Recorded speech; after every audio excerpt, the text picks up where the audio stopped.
리스펙트 R. 알톡쇼 첫 번째 주제, 이상 어디까지 날 수 있을까? 시작하겠습니다.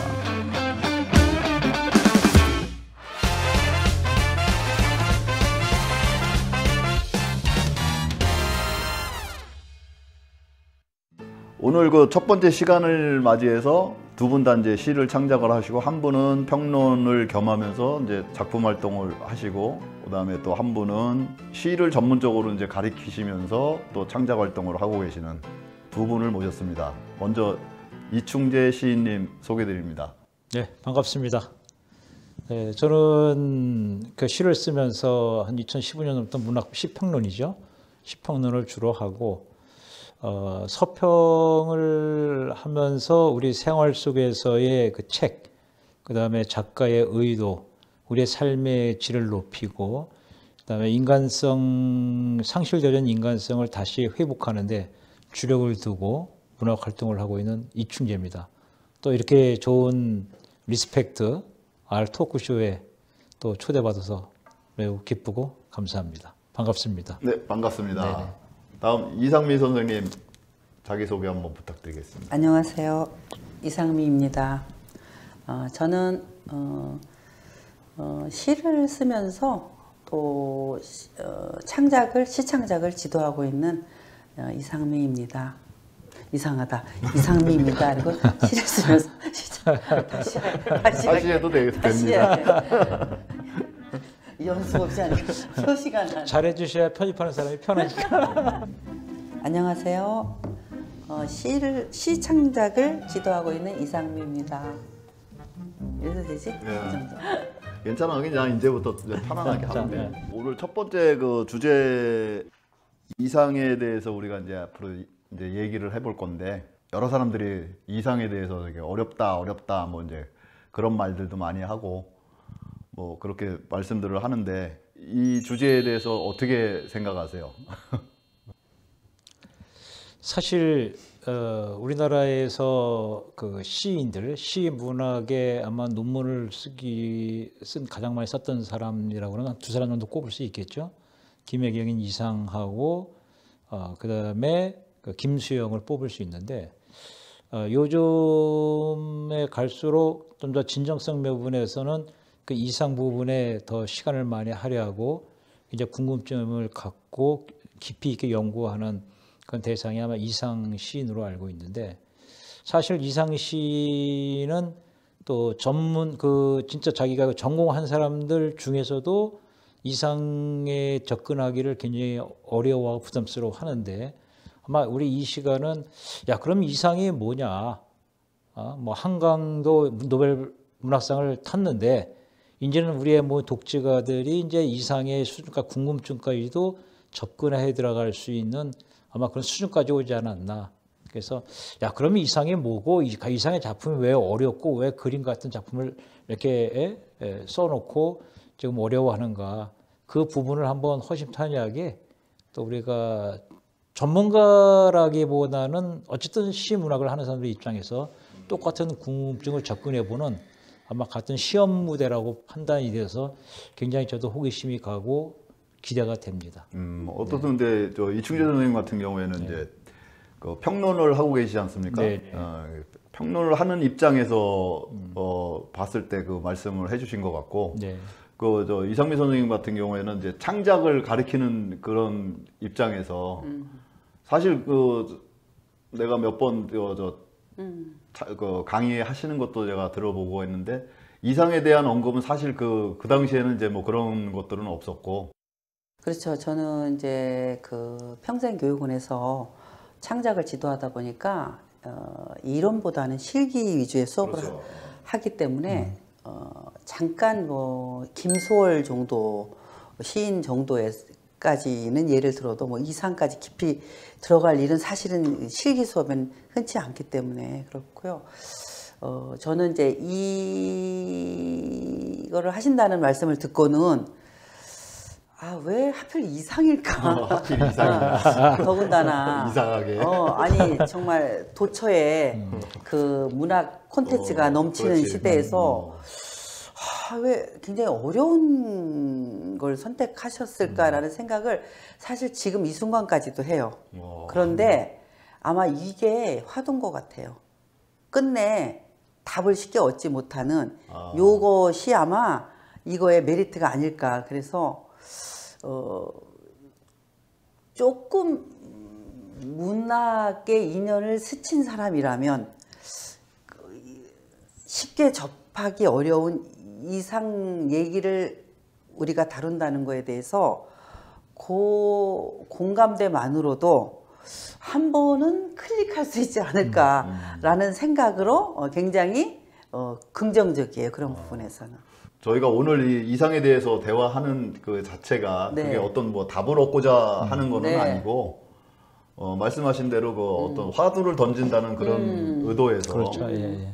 그래서 이제 저 같은 경우는 공부를 하다 보면은 이게 처음부터 계단 이렇게 단계적으로 한 칸 한 칸 올라가는 스타일이 있고 나는 반대로 그냥 처음부터 어려운 거를 먼저 다 높은데 목표를 멀리 높게 잡아놓고서 그거를 먼저 하고서 거기서부터 한 단계씩 내려오는 거꾸로 어떻게 보면 거꾸로 하는 스타일 뭐 그런 거를 하다 보니까 이왕이면은 처음 시작할 때 남들이 조금 어렵다고 생각하는 뭐 그런 사실 또 어렵다고 생각했던 게 사실이고 시 자체도 주석이 없으면은 사실 이상시는 좀 해독하기도 조금 곤란한 그런 그 몇몇 작품들이 그렇죠. 있거든요. 맞아요.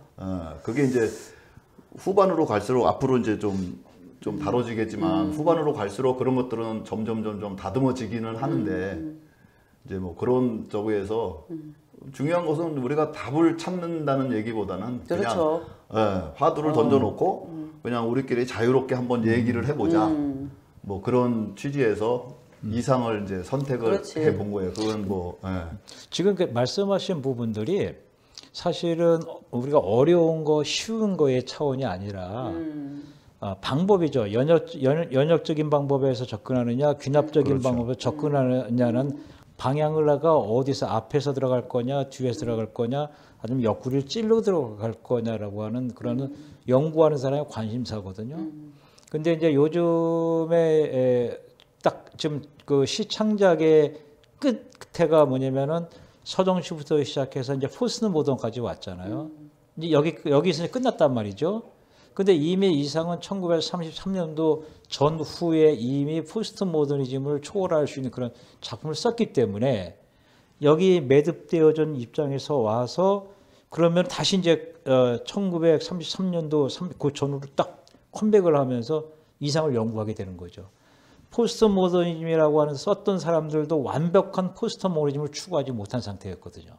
그런데 그렇죠. 모더니즘의 시작점이라고 볼 수가 그렇죠. 있었죠. 그런데 그 맥락에서도 이상은 박인환과 같지 않게 뭔가 다른 쪽으로 점프를 했단 말이죠. 그 참고로 이제 그 당시에 같이 활동을 했던 작가는 박인환은 이제 훨씬 후대의 사람이고 정지용 같은 경우가 있겠죠. 정지용 같은 그렇죠. 경우에는 모더니스트지만 어떻든 우리나라 그 서정시의 또 뭐 그런 점프라는 하나의 그 매개한 역할을 정지용이 했으니까 그래서 그런 부분에서 이상이라고 하는 부분들 뭐 대부분이 좀 공부 좀 했다고 하는 사람들은 이상에 대한 소설이나 이런 책은 한 권씩은 다 갖고 있을 거라고요.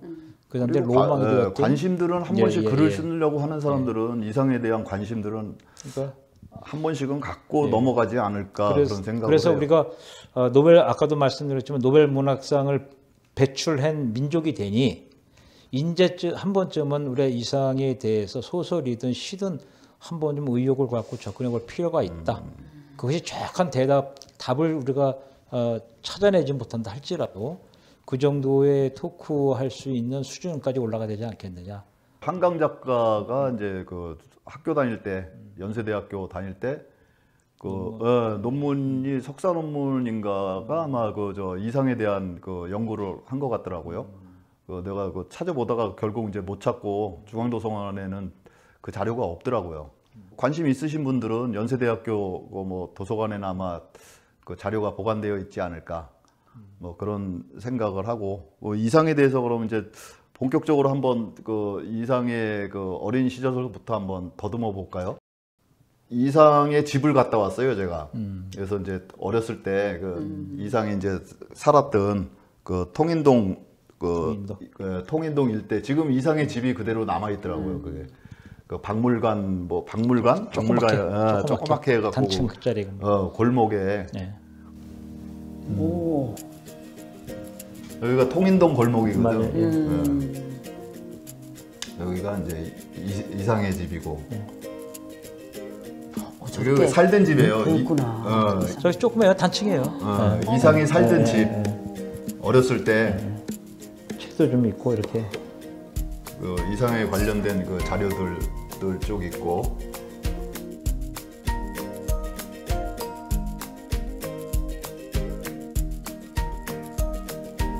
그러니까 집도 상당히 작더라고요. 작아요. 그 길거리에 옆에 있는데, 오른쪽에 붙어 있는데. 그 저기서 몇 식구가 살았다는 게 이런 이제 골목이 굉장히 많은 동네더라고요. 네. 그래서 이거 찍어갖고 오셨어요. 이거를 이제 이 골목 다니면서 한번 그 이상이 살았을 당시에 그 느낌을 한번 좀 한번 느껴보려고 이렇게 골목 한번 뒤져봤어요. 느껴져. 잘들 아시고 계시겠지만 1910년생이더라고요. 1910년생이고 이상이 3살 때 그 백부 큰아버지네로 이제 자식이 없다 보니까 이제 양자로 들어갔죠. 양자로 들어가가지고 사실 그 이상이 그 백부 집의 양아들로 들어가면서 이제 뭣도 모르고 갔겠죠. 갔는데 그건 뭐 3살 때니까 그렇죠. 뭐 가라 그러면 가는 거죠. 백부하고 백모의 애하고 그것도 그 자식들하고 해서 차별이 있게 이 성장 과정을 겪었다고 제가 알고 있어요. 어릴 때의 성장 과정 속에서의 차별대우 받았던 어린아이가 차별대우 받았다라고 하는 그런 부분 때문에 마음의 상처를 받고 그 상처가 성장 과정 속에서 씻지 못할, 다시 말하면 가족들이 떨어져 지내야 되고 막 이런 상황에서의 자기 혼자 속에서의 공상과 상상과 또 자기 나름대로의 이런 부분들을 안고 성장을 해왔던 걸로 좀 알고 있는데, 그것처럼 이상은 끊임없이 자기의 생활에 불만족적인 요소를 갖고 자기의 이상 세계를 찾아갔던 것 같아요. 그 학교도 지금의 서울대학교라고 볼 수가 있죠.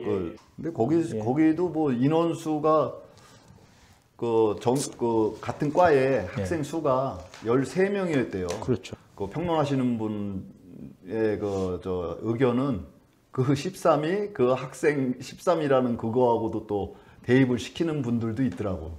근데 이제 그런 경우는 시의 기법으로 봤을 때 상징이에요. 상징 기법이지. 그렇죠. 상징으로 근데 또 상징으로 또 풀이하시는 분들도 계시고. 아마 그게 맞을 것 같아요. 오감도 이제 첫 시잖아요. 그게 이제 그렇죠. 오감도에 있어서 시제 1호에 해당하는 건데 시제 1호 첫 구절이 13인의 아이가 도로로 질주하오. 그러니까 사람들이 13에 대한 그거를 관심 있게 보지 않을 수가 없거든요. 임용국님 같은 경우에도 이제 기독이하 13인으로 공포의 뭐 상징으로 해석하는 경우도 있고. 통칭 상징이죠. 통칭 상징이고 그 상징을 좀 더 세분화했을 때 저렇게 이렇게 생각했다. 다 상징이라는 거 안에 들어가 있는 얘기죠. 저렇게 생각할 수 있죠. 근데 저게 사실 어떻게 보면 의미가 없을 수도 있어요. 그렇죠. 근데 저렇게 생각했다는 거지. 답이 어디 있어? 그렇죠. 우리도 뭐 답을 내려고 하는 건 아닌데 이렇게 말한 사람들이 있다는 거를 한번 참고를 하는데 재미있었던 거는 독자들의 반응인 거지. 이게. 독자들은 실제 이 당시에 뭐 무슨 개수작이냐, 뭐 미친놈의 잠꼬대냐, 당장 때려치워라, 뭐 일간지에 시라고 해갖고 이제 작품이 이제 실렸는데 하다가 중간에 조선일보가 작품이 실렸는데 이제 한 회당 2번씩 이제 2작품씩 시제 1호와 시제 2호 오감도에 이제 그 당시 신문을 갖다가 이제 스캔한 거거든요, 이게. 근데 여기서 이 의미를 나름대로 생각을 해봤을 때 개인적인 생각이에요, 나는. 1931년이라는 작품에서 쓰여진 그 내용의 시와 요 시가 일맥상통한다는 선생님 의견에 내 개인적인 생각이 그런 생각이 들더라고. 12 플러스 1은 13. 그래서 12시에서 넘어가는 시간은 우리가 얘기하는 건 새벽 1시잖아요. 새벽 1시인데 이 사람은 여기서 13을 친다는 거예요. 자명종이라든가 그 옛날에 시계 괴종시계라 그러죠. 괴종시계. 그건 땡땡땡 치는데 그게 12번이 한 개란 말이야. 그 밤 12시든 낮 12시든 12시 되면 12번 친 다음에 그 다음에 한 번 치는 거야.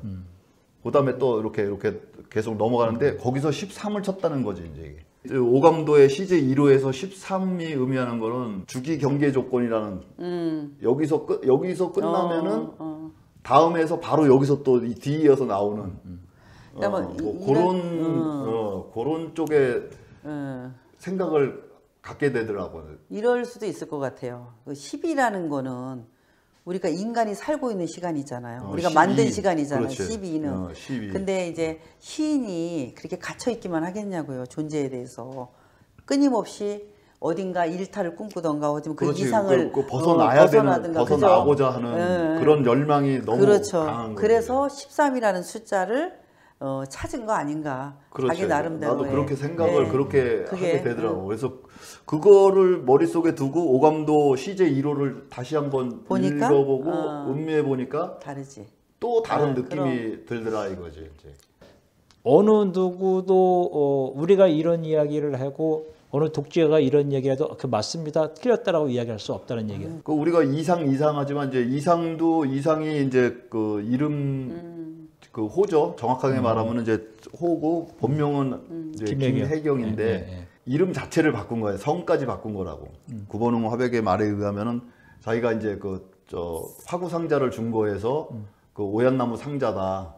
그래가지고 이제 그 이상이라는 그 이름을 이제 쓰게 됐다고 그렇게 이야기를 하고 있거든요. 구본용 선생은 그렇게 또 이야기를 하고 변동님이가 이야기하는 부분들은 마치 그 당시 그 소위 건축 공사판에서 그것도 그것도 이야기를 하고 그런 설도 지금 있더라고요. 설이 두 가지가 지금 지배적이거든요. 필명은 이 건축무한 육명각체에서 처음 이상이라는 필명을 처음 썼네요. 이걸 그게 32년도 자료 화면을 보면은 이게 요게 1932년도니까 이상이 22살, 22살. 23살 요 22살 무렵이니까. 요 무렵이거든. 그래서 이상이라는 이름 자체가 오얀리자에다가 오얀리에 이게 상자상이란 말이에요. 그럼 2조의 상자에 결국은 2조의 상자에서 벗어나야 되는데 2조의 상자의 이름 자체가 이름이 그렇게 되어져 버렸으니까 그러니까 이름이 갖는 의미도 굉장히 그게 중요하다고 나는 생각을 하거든요. 근데 저는 이제 시를 쓰는 사람으로서 굉장히 격동기잖아요. 그 시대가. 그 격동기 때 천재가 설 곳이 없었을 것 같아요. 이 격동기에. 설 곳이 없기 때문에 자기만의 어떤 초월된 사고관이 없었으면 그나마도 못 견뎠을 것 같아요. 그래서 그냥 그 사람이 어떻게 사는 거는 이제 이미 사라진 거기 때문에 우리가 바꿀 수는 없지만 저는 이제 제가 말씀드렸다시피 시를 쓰는 사람이기 때문에 그 사람 시세계를 제가 계속 탐미하는 방법밖에 없더라고. 그 사람 그렇죠. 아는 방법. 그 사람이 작품으로 대변을 하고 있으니까. 그냥 이 오감도도 보면 막 두렵다, 무섭다, 뭐 그런 얘기가 계속 번복이 되잖아요. 그러면 거기에 우리가 지금 이상을 얘기하는 것은 그도 우리와 똑같은 주어진 시간 안에 살아야 하는 존재였다는 거잖아요. 그래서 그렇죠. 그래서 이 사람이 말하는 두렵다가 무섭다, 뭐 두렵다 이것이 그 시대 상황을 얘기해서 두려울 수도 있겠지만 실제 시를 쓰는 어떤 그 천재적인 어떤 한 존재가 이 세상을 살아내는 일이 정말 고도로 어렵지 않았을까. 저는 그게 전부예요. 저한테는 이상이. 그가 뭐 어디 집에서 살던 뭐 어떻게 살았던 여기에 저는 딱 머물러 있는 것 같아요. 예. 그래서 이 무섭다라는 이 생각을 딱 듣는데 여기가 울컥하고 제가 가슴이 우리도 이런 순간이 분명히 있잖아요. 이런 순간이 그렇죠. 있잖아요. 작품을 하다 보면은 아니 삶을 살다 보면 고도로 자기한테 머무는 순간이 있잖아요. 그래서 그 순간이 이 사람은 조금 더 남보다 깊고 많지 않았나라는 생각. 그래서 이런 시 세계를 남기고 간 게 아닌가. 숙제처럼. 이상의 그 여자를 보면은 이상은 어떻든 폐결의 환자였기 때문에 금홍을 좋아할 수밖에 없고 금홍이라는 존재는 기생이었단 말이에요. 또 몸을 파는 그런 여자고 폐결의 환자들은 보면은 성욕 자체가 굉장히 세다 그러더라고. 죽는 상황에 가다 보니까 자기 종족 번성의 본능 때문에 그런지 그래, 하여튼 성욕이 맞아. 굉장히 일반 사람들보다 더 많아진다 그러더라고. 근데 치명적인 게 또 성행위래. 이상이 여자가 우리가 좀 표면적으로 드러나는 여자 세 여자잖아요, 그죠? 금홍이가 있고. 금홍이 그러니까 제일 먼저 그다음에 금홍이고 권순옥이라고 하는 여자가 하나가 있고 그다음에 중간에 이제, 그다음에 이제 변동님이가 있는데 권순옥과 최정희가 또 있었어요. 최정희는 잠깐 적이고 그 최정희는 누가 제일 이뻤어? 최정희는 굉장히 인기가 있었던 여자라래요. 그리고 권순옥이라는 사람은 좀 지적이었어, 그냥 근데 적이고. 권순옥이는 안 예뻤을 것 같아. 이름도 그죠? 좀 지적있을 것 같아. 원래 이름이. 지적인 대상이었다 그래. 그다음에 금옥이는 기생 같아. 이쁘고 어떤 건 일단 몰라. 나이는 여성으로서는. 기생 이름이잖아, 이름이. 나이로는 제일 어린. 그런데 가장 나중에 신경 썼던 부분은 변동님인 것 같아. 왜냐면 예사롭지 않은 이름. 변동님이가 고등학교 때인가 그 오빠를 통해서 결국은 이상을 알게 됐는데 변동님이하고 둘이 도망가 진짜 어떻게 보면 물레방아 쪽에서의 하나의 그런 에로스적인 다리 밑에서 하는 것도 막 이제 얘기를 하고 그러는데 변동님이는 뭣도 따라갔지만 어쨌든 변동님이를 굉장히 어렸을 때부터 그게 그 전에 다른 여자한테 접근했던 게 실패로 돌아갔기 때문에 옆에 애인이 없는 변동님이가 눈에 들어왔던 거지. 근데 그 뒤에 보면은 변동님 근데 또 그렇게만 또 보기에는 변동님하고 너무 같은 남자의 입장으로서 봤을 때 그거는 근데 남자 아니어도 돼. 얘는 지난 일 사람이 3-4번 연애 안 해본 사람 어디 있겠어. 3-4번. 근데 이제 금홍이하고 네 번이잖아요. 근데 금홍이는 제비라고 하는 다방을 하면서 사실은 금홍이를 엔조이하는 대상이기보다는 사실은 협업 하나의 비즈니스 차원에서의 부분과 비즈니스는 어떻든 이상이 잘 못했으니까 못했지. 그건 금홍이 몫으로 그거는 아무래도 금홍이가 다 했을 것 같고. 근데 이제 그게 채워지지 않으니까 얘는 권순옥이라고 하는 여자를 그거는 이제 지적 불러들여 가지고 했는데 결국은 참. 근데 우리도 그러잖아요. 이런 유를 만났더니 별로 안 맞아. 그러면 약간 반대를 만나잖아 그 다음에. 그러다가 또 역시 아니야. 그럼 또 다시 원위치로 갔다가 이러지. 근데 그 당시에 중요한 거야 지금. 우리가 이제 방인환이 또 마찬가지지만 뭐가 빠졌을까? 여기가 아까 초반에 이야기한 것처럼 이상이 어쨌든 남들 관심이 없는 세계의 사상을 갖고 들어오면서 그걸 자기 생활에 하나의 이입을 시키면서 쭉 생활해왔단 말이야. 주변의 여성들이 그 당시에 조금 더 신사고에 젖어 있던 사람들이 기생이었던 지적이었던 반할 수도 있었겠다. 아니 근데 저는 약간 지금 제가 뭐 하나 빠져 있다 그랬잖아요. 뭐가 빠져 있는 것 같으면 아니 그 사람이 어떤 여자를 사귄 게 우리한테 중요한 게 아니잖아.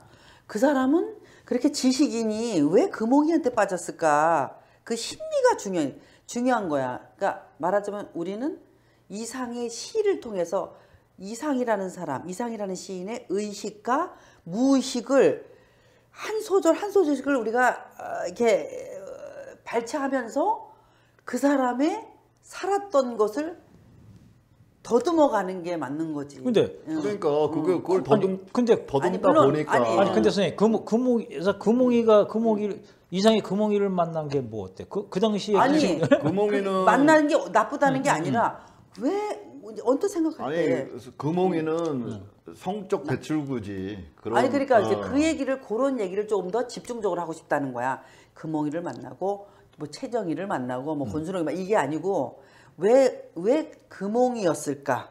근데 그 다음에 또 누구 만났 얘기는 그 다음 얘기고 왜 금몽이었을까? 그렇게 엘리트가 금몽이를 만난 거는 그러니까 그런 얘기를 재미나게 해보고 싶다는 얘기야. 왜 금몽이 그 다음에 순서대로 이렇게 뭐 저기 제일 먼저 금몽이 나타난 거 아니야? 아, 금몽이가 제일 먼저 들었으니까. 아니 물론 인연이 해서 만났겠지만 폐결핵을 고치려고 그 엘리트가 폐결핵을 고치려고 이제 배천이라는 데를 갔어. 그거는 영화 금몽아를 보면은 거기에 이제 그 김갑수 선생님이 아주 연기를 좀 약간 좀 오바 페이스로 좀 하시더라고. 김갑수 선생이 저걸로 한 거예요? 그럼 저기 이상. 그리고 이제 김수철이 이제 저거 역할로 구본웅 역할로. 자료 화면 볼까요? 김수철 닮았어. 얼굴이 김수철 닮았어. 자료 화면을 보면 내가 자료 화면을 보여줘야 금몽이에 대해 잘 모르더라고. 요 양반 있잖아. 저 안경 김수철 쓰고 맞지? 따라가는 사람? 김수철이네. 요 대목이 이제 금몽이 만나는 그 장면을 포스터로 만든 거야. 금몽이 이뻤나 봐. 금몽이 이쁘잖아요. 이뻤을 거야. 아니 지금 배우니까. 이상의 동생인 오키가 이야기하는 금몽이는 굉장히 인물이 있었다고 그래. 그리고 나름대로의 기생답지 않게 그 자기 오빠한테 좀 싹싹했을 것이라는 얘기를 자기도 소문을 들어서 얘기는 해. 근데 그 책에 그거는 이상이 수필 소설 그런 거에서 너무 자전적인 이야기들을 너무 많이 하고 있거든. 이상 글을 보면 대부분 다 자전적인. 그렇죠. 자전적인 이야기라고. 그 변동님 같은 경우에는 뭐 자기가 모델이 아니었다고 막 이렇게 그런 말까지도 하고 있기는 하는데 그건 뭐 당연히 자기 부인하겠지. 당연히 부인하겠지. 그거는 뭐 부인할 수밖에 없는 그런 입장이고. 아니 근데 성인이 돼서 만난 거잖아요, 그죠? 어떻든 그러면 성인이 돼서 만난 거죠. 그 일반 교수랑 만나서 정상적인 정상적인 인연을 맺을 수도 있잖아요. 그런데 금몽이를 만났잖아. 조금 다른 변수잖아. 병을 치료하기 위해서 배천이라는데 금몽이를 만났다는 걸로 이상이라는 사람을 조금 우리가 다시 또 근데 거기서 어쨌든 알아볼 수 있는 계기가 있다는 거지. 기생집이었으니까 기생집에 있었으니까 그 당시 금몽이가. 그러니까 이제 그거는 이제 금몽이를 만나게 된 경위고. 만나고 나서 어떻든 금몽이도 마음이 이상한테 가 있으니까 서로 불이 붙었다. 뭐 그런 얘기시잖아요. 아니 뭐 남녀간의 문제가 남녀간의 그거는 그런 얘기보다는 뭐 신분여를 떠나가지고 그런 얘기는 아니야. 그럴 수 있어. 근데 충분히 충분히 그럴 수 있죠. 아니 근데 그냥 심리를 더 깊게 알아보고 싶다라는 거야. 이 금몽이를 저기가 사랑에 빠질 수 있는. 근데 지금 이야기한 것처럼 금몽이가 그 직업 여성이었기 때문에 누구도 좋아할 수 있는 거라고. 이상은 왜 금몽이를 사랑했을까? 구본웅도 금몽이를 마음속에는 갖고 있었는데 이상이 성격상 이상이 뭐 저돌적으로 나가니 금몽이는 뭐 어느 그 영화가 책 보면은 구본웅이는 금몽이를 좋아하고 있었는데 이상이 너무 가까이 하니까 그 정사하는 부분들을 그냥 멀쩡히 구경을만 할 수밖에 없는 신세였다라고 하는 부분들이. 그렇죠. 그게 이제 어째 용기 있는 사람이 미를 쟁취한다고. 소설이나 뭐 거기에도 이제 그런 내용이 나오고 영화도 내내 영화 스토리 대본 자체가 그거 보고 쓰신 것 같더라고. 대본도. 근데 대부분이 보면은 이제 엘리트 코스를 밟는 사람들이 딱 부류는 두 가지잖아요. 그까지 자기 연애나 사랑도 그렇게 가는 사람이 있고 또 하나는 그 반대로 가는 사람이 있잖아요, 그죠? 뭐 그 심리적 일심양명을 위해서 그냥 뚜쟁이가 해주는 아니 검사장 뭐랄까 누구 하나 소개받아서 이제 창작을 하는 사람이니까 그냥 자기 감정에 충실했던 것 같아 내 생각엔. 그렇죠. 아무 계산 없이. 그래서 이상이기 때문에 이것조차도 사실은 조금 어떻게 보면 용감하게 그렇게 할 수 있지 않았나. 그리고 그런 생각이 들어요. 이상의 사랑은 어떻게 보면은 의도적으로 자기는 그 사랑은 소유가 아니라는 그런 생각을 의도적으로 갖고 있었던 것 같아요. 매일매일 자기의 어떤 고정화된 관념하고 싸우고 있었을지도 몰라. 그러니까 저런 행동을 했을지. 행동이 그러니까 뭐 날개나 뭐 그런 거에 행동을 그 얘기를 하고 싶었던 거예요. 날개나 그런 거에 행동 거기에서 행동을 보면은 여자는 여자고 여자가 진짜 지가 사는 같은 집안에서 다른 남자를 만나고 그러는데도 그래. 개의치 않잖아. 질투도 안 하잖아. 그럼. 그런 게 그런 의도 아니었을까? 이게 저 당시의 남녀 관계는 참 우리가 그 사랑방 손님과 어머니 그다음에 뭐 여러 가지 오픈돼 있잖아. 그렇기 때문에 지금 우리의 사고 방식 갖고 사실 이렇게 판단하기가 우리도 잘 참 이해 못하는 부분이지. 방식이야. 그러니까. 그래. 근데 어쨌든 보통 사람은 아니야. 그 이상이 폐결핵 치유받기 위해서 가면은 몸과 심기도 다 연약해져 있을 텐데 나약해져 있을 텐데 금홍이가 어쨌든 이상이를 바라보는 아까 뭐 그 사람이 뭐 인텔리겐처가 됐든 간에 뭐가 됐든 지적이든 하여튼 간에 뭔가 서로의 내통하는 부분들이 있기 때문에 그 순간 이루어지는 사랑일 수 있거든. 그렇게 오래까지는 않았지만 어쨌든 아니, 이상은 더듬어 보는 행복했다. 짧은 인생을 아니 나는 우리가 볼 때는 짧은 시간 안에 얘 20살부터 27살까지 아마 한 7, 8년 동안 그것도 병을 안고 있었는데 결핵을 안고 있었는데 매일 웃었다고 행복한 게 아니고 하고 싶은 건 다 추구가 다 했다. 아플 만큼 아파보고 절망할 만큼 절망해보고 사랑할 만큼 사랑해보고 사랑도 거의 절망 수준으로 했잖아. 사랑도 막 엄청 보장된 사랑이 아니잖아. 언제라도 끝날 수 있는 사랑을 하고 있었던 거야. 공부할 만큼 다 했고 그래서 그래서 어떻게 보면 우리가 여기서 배워야 할 부분들은 인생을 많이 오래 뭐 배우긴 뭘 배워. 아니 어쨌든 간에 그런 삶을 살았다 할지라도 아니 지금 우리는 이제 결혼하고 애들 가정이 있지만 뭐 이상은 또 다르잖아. 좀 배워야 돼. 그래서 참 저분들은 자기의 세계를 진짜 아낌없이 살다 갔다. 근데 스스로 그거에는 내가 동감을 할 수는 있어도 행복했을까는 물음표야. 근데 또 이제 행복이라는 걸 또 이제 완전히 행복이라는 뜻보다 그냥 행복했을 수도 있다라고. 제 3자가 보는 입장에서 하고 싶은 건 다 했으니까. 하고 싶은 거는 뭐 나름대로. 그러니까 그 의도가 그런 생각이 심리적으로 물론 그 당시 이상에 대한 그런 심리를 갖다가 또 연구하신 분이 있더라고. 그 논문에 보면은 심리적으로 궁극적인 부분에서 사실은 불행한 게 맞지. 왜냐면은 그걸 깔고 행복이라고 얘기한 거야 지금.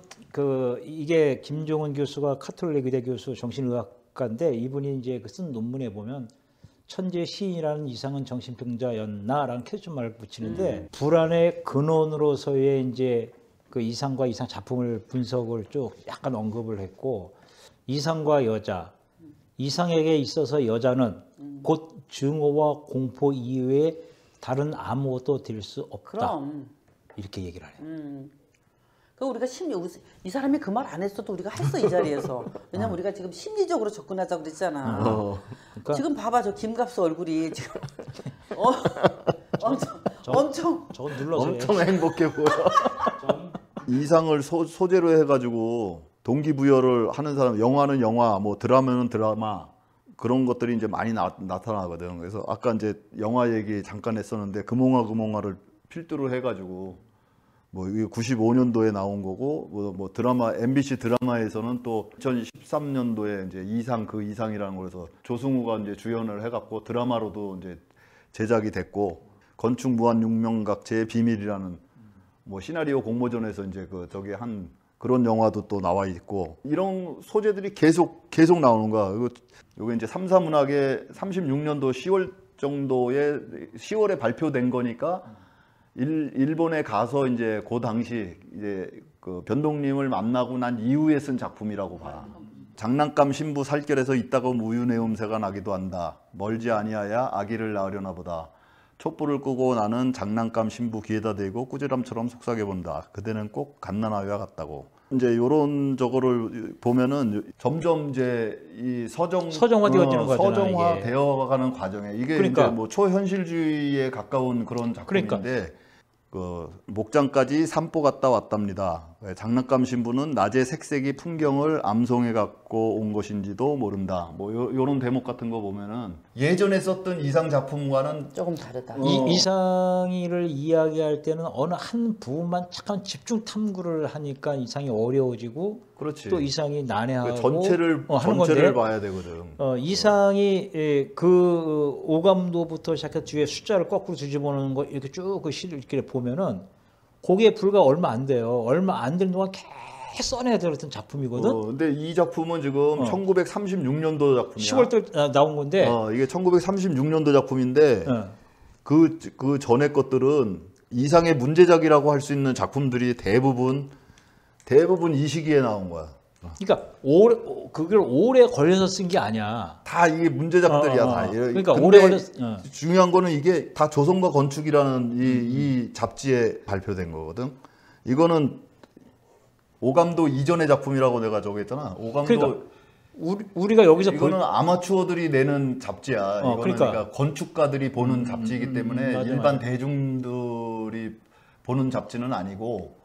그래서 어떤 평론가, 물론 평론가가 중요한 게 아니라 어떤 사람이 이상의 작품을 이야기할 때 그냥 이상은 읽히기 위한 그 작품이 아니라 보여주기 위한 작품이다라고 이야기를 해. 그러니까 보시면 됩니다. 아니 뭐 어떻든 이미지를 가지고 이미지화 되어져 있는 부분들이고 이미지화되어 있는 저거니까. 저 작품이 이상의 대부분의 작품이 그 당시에 소위 그 난해하다라고 하는 작품이 지금 말씀하신 것처럼 그 소위 건축사들이 애독하는 하나의 부분에 단편으로 실렸던 부분이 그러니까 이거는 이제 요 당시에는 아마추어적인 그런 그러니까 여기서는 뭐 어떻든 문단의 인정은 받지를 못한 거지. 받지는 못하는 상황에서 발표된 작품들이다. 그게 건축 잡지고 그다음에 문단에서 문학성으로서 인정하지 않는 하나의 그런 작품이고 또 저 사람 역시 마찬가지로 건축의 일부분의 직무를 갖고 있는 사람이었었고 라고 하는 백그라운드적인 부분을 쭉 설명을 해주고 그걸 하나로 묶어놓고 그 다음에 지금 아까 1936년도 10월 달에 나왔던 그런 시들은 사실은 그거하고도 또 비교를 해봐야 어떻게 보면 서정시하고 산문시하고의 또 접목을 쭉 시켜나가면서 또 툭 새로운 부분을 던져주는 부분들인데 이상이 만약 계속 시를 썼었다라고 하면은 아마 저 아까 그 이야기했던 그런 그 서정시 가까운 시보다도 조금 더 가까운 서정시가 되면서 존재론적인 부분들을 다뤘을 것이다라고 하는 게 그런 개연성은 충분히 있죠. 정신분열 환자가 쓴 작품이 좋으면은 그것도 작품으로서 인정을 받을 수 있는 거예요. 당연하죠. 어떻든가. 당연하죠. 그러니까 좋은 작품으로 인정을 하는데 우리가 그거를 해독하기가 불가하다는 거죠. 왜냐하면 니체가 죽을 때 정신분열할 쪽으로 결국은 빨아먹고 자살했잖아요. 근데 그렇다고 니체의 철학을 많은 사람들이 니체는 죽었어. 많은 사람들이 그런 분열증을 안고 있다라고 죽었잖아. 안고 있다라고 해서 그 작품을 가볍게 여기지 않거든요. 그것처럼 이상도 마찬가지야. 아니, 고우 같은 경우는 뭐 평생을 정신분열에 시달려가지고 그림을 그렸는데도 지금은 고우 작품 나 하나만 있으면 좋겠구만.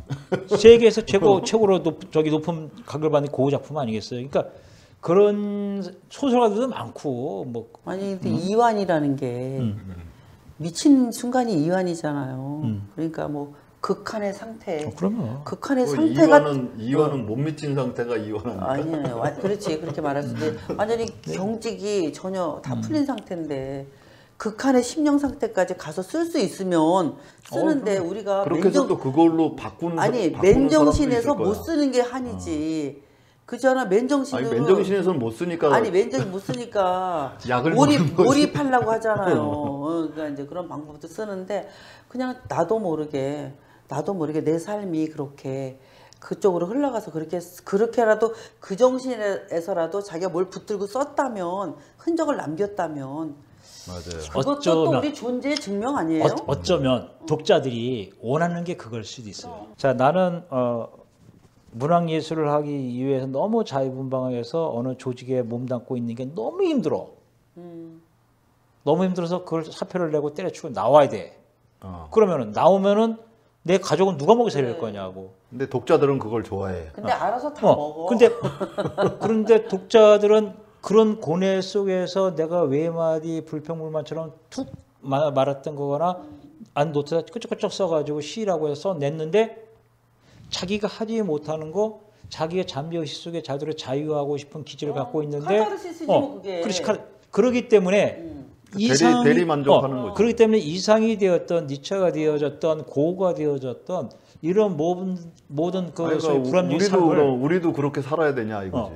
이 대목에서 그 아니 우리도 그런 순간이 있다 이거야. 있을 수 있고 있어. 우리가 그리고 우리는 외면해서 그렇지. 어떻게 우리는 거기에 그 이상처럼 그 자유한 기질을 편을 쓰는 용기가 없어. 그래 두려운 거야. 용기가 없어. 정면으로 못 봐 내 자신을. 없어. 솔직히 내가 이제 조금 더 자유함을 얻기는 했는데도 불구하고 여전히 뭔가 형식에 매어져 있는 부분들이 있어서 이상의 하나의 큰 모티브 중에 하나가 또 거울이잖아. 그럼 그 거울이라고 하는 락강에서 갖고 온 이유야. 그럼 그 락강 자체가 거울 이미지화 돼가지고 갖고 온 거야 거기서. 그러니까 이상은 짧은 시간 안에 남들이 끼웃거리지 못하는 서구 세계에 지금 이슈화되어져 있는 사람들을 다 맛을 본 거야. 그러니까 굉장히 단기간에 단기간에 대단한 거야. 그리고 몇십 년에 그래서 천재 소리를 듣는 거겠지. 그리고 왜냐하면 이상은 천하의 재수 없는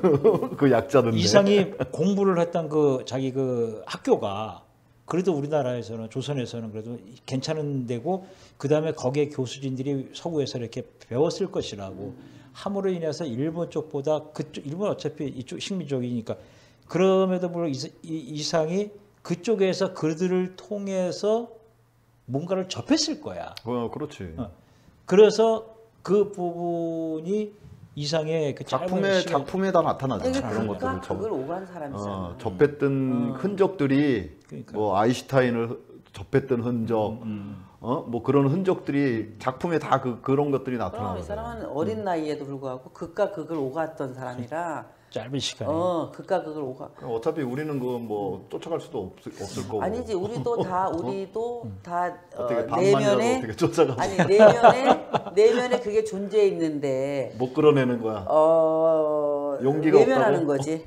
사실은 어떨 때 맞아요. 그렇잖아요. 다 맞아요. 둘러없고 해보고 싶은 생각 없어요. 뭐든지 있고. 오늘 우리가 이분들한테 던져주고 싶은 얘기는 이상의 생애가 그렇게 살아왔고 이상이 짧은 시간 안에 살아오면서 이미 폐결핵이라는 질병을 갖고 왔고 자기의 인생을 충족시킬 수 있는 성적인 역을 했는데 많은 여자를 만났음에도 불구하고 결국 뭐 그런 부분들에서 크게 만족을 못 느꼈던 것 같고 뭐 이런 부분에서 자기가 탈출할 수 있는 탈출구로서의 뭐 꼭 문학이라고 하는 걸 염두에 두었는지 아니면은 자기가 습성상이 끄적끄적거린 것이 나중 후대에 문학화되어졌는지 모르지만 이런 사람, 이런 인생을 살았다고 하는 사람도 있다라고 하는 그 대표적인 사람이 이상이라고 하는 부분들을 안다라고 하면 이상의 작품 세계는 모른다 할지라도 그런 류의 사람이 우리 선조에 있었고 우리 거의 동시대에 고뇌하며 살았다고 하는 걸 안다라고 하면 아마 우리 이 방송을 보는 독자들이 야 그럼 나도 할 수 있어.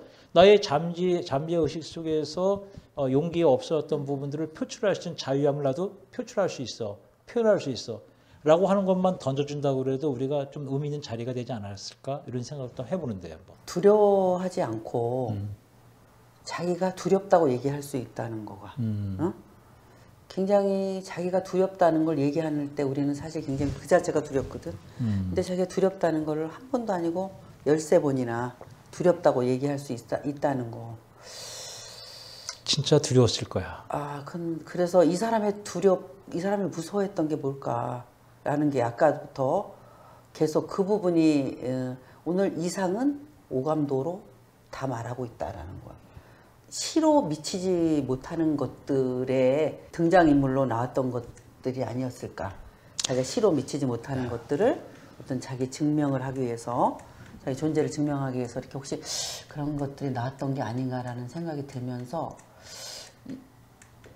이 사람의 오감도가 오늘 엄청나게 깊게 다가와요. 아까 그 카톨리대 교수가 얘기한 것처럼 여성들을 많이 만났음에도 불구하고 여성들이 두렵다, 부담스럽다, 일경이 무섭다, 두렵다, 죽음이 두렵다, 무섭다, 나의 남은 삶을 얼마까지 살아야 될 건가에 대한 소위 비전 없는 자기의 삶이 두려웠다. 이게 비단 이상이라서 그랬을까요? 우리도 똑같이 얼마나 두려워요. 사실 산다는 게 지금 굉장히 두렵잖아요. 근데 잠시 잊고 지내는 것뿐이지 잊고 지내는 그것들이 없다면 우리도 굉장한 거기에 몰입돼 있을 거야. 그래서 만약에 우리가 이 오감도를 작가 이름을 딱 가리고 오감도만 봤다면 어떤 생각을 했을까?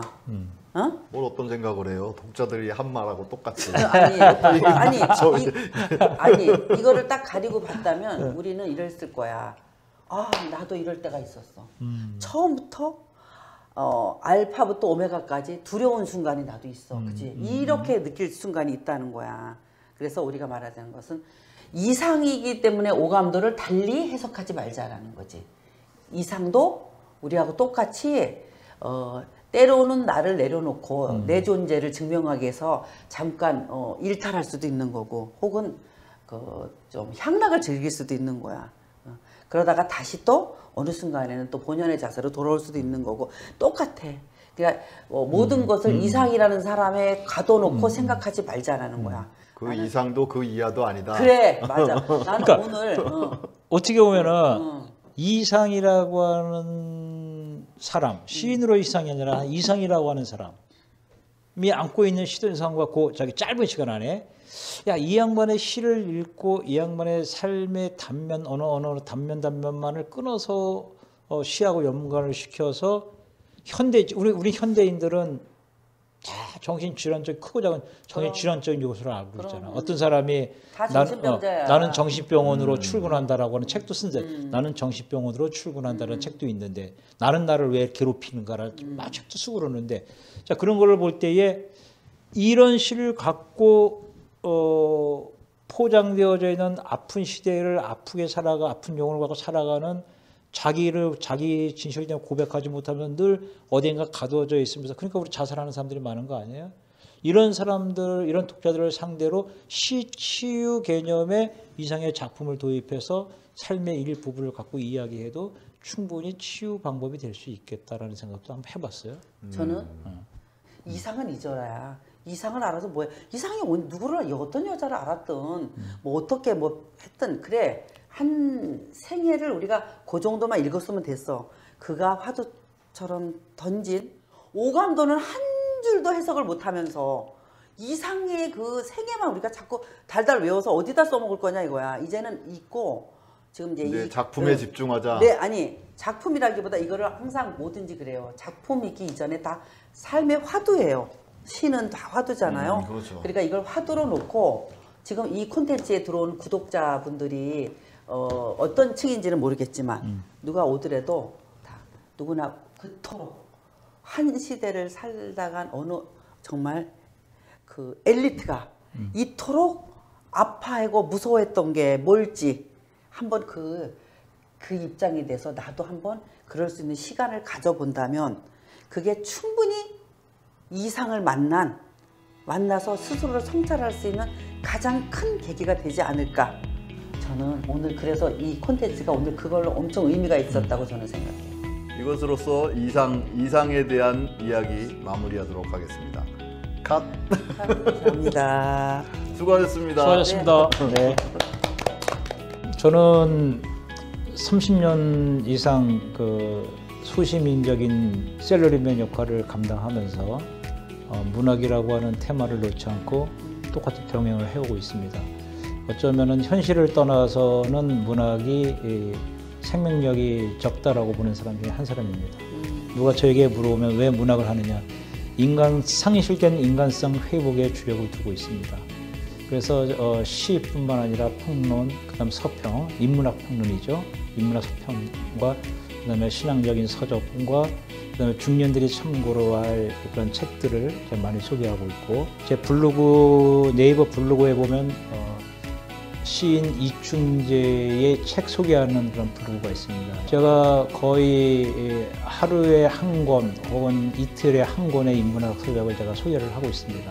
그러니까 여기에 보면은 충분히 치유, 공감, 그래서 이 병적인 현실을 좀 더 극복해 나갈 수 있는 그런 탈출구, 출구이자 하나의 창을 매일 깨끗이 닫고놓고 열어놓고 있으니, 혹시 관심 있으신 분들은 오셔서 같이 저희들이 글도 읽고, 또 그다음에 시도 읽고, 또 시집을 제가 상당히 많은 시집을 계속 평을 해놓고 있기 때문에 접할 수 있는 좋은 기회가 되실 것 같습니다. 시간이 되시고 관심 있으신 분들은 저희 블로그를 방문해 주시면 충분히 또 다른, 여기서 미처 나누지 못했던 공감대를 형성할 수 있는 시간이 되리라 믿습니다. 환영합니다. 1분 지난 거는 다 커트야. 제가 가연문학이라는 문학사를 발행한 지 이제 1년이 다 돼갑니다. 그래서 아직 시작 단계예요. 그래서 제가 내년 1월부터 우리 그 문학사 밴드에서 배우고자 하는 회원들과 또 그 외 이 구독자분들 중에 혹시 시를 나는 쓰고 싶다, 배우고 싶다 하시는 분이 계시다면 서울이나 혹은 서울 근교, 또 혹은 뭐 뜻이 있으면 원래 오셔도 되니까 수강료는 없습니다. 그냥 자기 점심값 10,000원만 들고 오시면 되고요. 한 달에 한 번 2시간씩 커리큘럼을 갖춰서 그렇게 제가 창작을 지도할 예정이니 그때 만날 수 있는 분들 또 여기서 같이 또 뵀으면 좋겠습니다.